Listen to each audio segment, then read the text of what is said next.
Nous sommes de retour pour la suite de Smart Tech et notre rendez-vous avec l'alerte cyber et Damien Bancal qui est en visio avec nous. Damien Bancal, directeur du pôle cyber intelligent chez HeadBrains et qui sonne régulièrement l'alerte cyber dans Smart Tech. Bonjour Damien. Bonjour. Alors aujourd'hui, vous avez voulu titrer votre chronique Peur sur la ville. Oui, c'est ça. Parce que je ne voulais pas malmener le film d'Henri Verneuil, hein. Son film, vous savez, donc Peur sur la ville, mais l'ambiance informatique entre les communes françaises et les pirates informatiques me font remonter à l'esprit ce film de 75, vous savez, avec Bébel, Belmondo. Alors pourquoi Peur sur la ville? Si je prends les cyberattaques cette année, en 2020, à l'encontre des structures territoriales comme les municipalités, les communautés de communes, eh bien, ça a été, on va clairement le dire, Trafalgar. Pourquoi? On a eu le droit aux villes de Marseille, Alfortville, Martigues, Charleville-Mézières, Montrimori, et encore, je ne parle que de celles dont les pirates ou les communes ont bien voulu parler. Alors, je vais être très honnête aussi, les communes en parlent souvent parce que les pirates en ont parlé en premier. Et ici, attention, je ne parle de ce que veulent bien dire les pirates en plus, hein. Des dizaines d'autres ont été ciblés, que j'ai pu repérer. Alors, c'est soit par des infiltrations, soit par des modifications clairement du site. Alors le problème, c'est que soit les villes ne le savent pas, et ça c'est plutôt gênant, soit elles ont mis le problème sous le tapis ni vu ni connu. Ça aussi, c'est très gênant. Et, Bref, et- nos et 34 967 communes, hein, c'est pas rien, eh bien, elles sont aussi dans le collimateur des pirates, et ça, c'est plutôt très gênant. Effectivement, c'est pas rien. Et que cherchent les pirates quand ils attaquent des sites de mairie? Alors, le pirate informatique, comme on le voit très souvent hein, dans l'alerte, l'actu vraiment cyber, eh bien, il recherche tout. Et le problème, dans l'aspect du service public, quand ils attaquent un site internet d'une mairie, les ordinateurs d'une communauté de communes, par exemple, eh bien, c'est des services comme les CCAS, les services sociaux qui sont impactés, le pôle économique, les services aux écoles. Bref, si des pirates passent par là, eh bien, ce sont les informations des administrés qui peuvent être visées en danger véritablement parce qu'on fournit énormément d'informations personnelles, privées, hein, sur nos enfants, notre vie de tous les jours. Il y a aussi de la collecte d'informations comme les décès, mais aussi de l'argent pour les cantines, les restaurations scolaires. Alors, en plus, quand ces sites internet sont bloqués, eh bien, il n'y a plus de possibilité de contact aussi avec la vie que nous avons d'administrer. Bref, pour les pirates, c'est une récupération d'un maximum d'informations.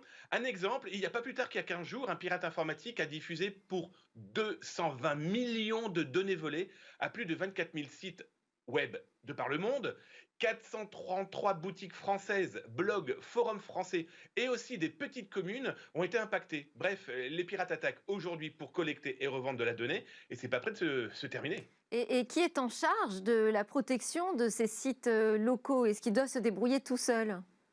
Alors, on parle souvent de l'ANSSI, hein, vous savez, l'Agence Hmm. nationale de sécurité des systèmes d'information, et elle est très claire. Elle a déjà beaucoup de travail parce qu'elle doit s'occuper des grandes entreprises, d'accord, et de l'aspect étatique. Donc, même si elle a sorti un document, d'ailleurs, il faut le noter, elle a sorti un document là, il n'y a pas plus tard qu'il y a une petite semaine, sur la sécurité numérique des collectivités territoriales. La mission de ce document est d'expliquer, en fait, allez, tout ce qu'il faut mettre en place pour se protéger et en tout cas comprendre le danger de la cybersécurité face aux pirates. Donc aujourd'hui, elles ont aussi la possibilité de faire appel à des entreprises, mais ça veut dire appel d'offres, etc. Mais aussi on a le site cybermalveillance.gouv.fr qui permet de mettre en relation entreprises, privées et toute personne ayant vraiment de gros problèmes. Et les municipalités, entre autres, font partie des populations qui ont aujourd'hui des gros problèmes parce qu'elles n'ont pas obligatoirement des personnels formés à la cybersécurité, même si on voit certaines grandes communes avoir les moyens et les budgets. Bref, je pense que c'est une réflexion globale et ce document peut y aider.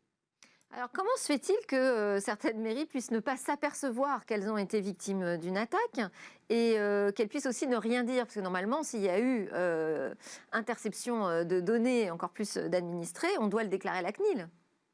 Il y a le gros problème parce que beaucoup d'attaques informatiques, beaucoup d'infiltrations se font par exemple par courrier électronique. Je vais prendre l'exemple de cette ville de la région parisienne que je ne citerai pas qui a été attaquée. Tout va bien, a-t-elle expliqué dans son communiqué de presse, dans son information. Oui, mais il faudrait peut-être aussi que les employés soient éduqués et formés pour dire «Oh, je crois que j'ai cliqué sur un fichier joint et que tout a disparu de mon écran sauf un compte à rebours». Parce que le cas de cette mairie, c'est quand elle explique qu'il n'y a aucune donnée qui a pu être volée par les pirates.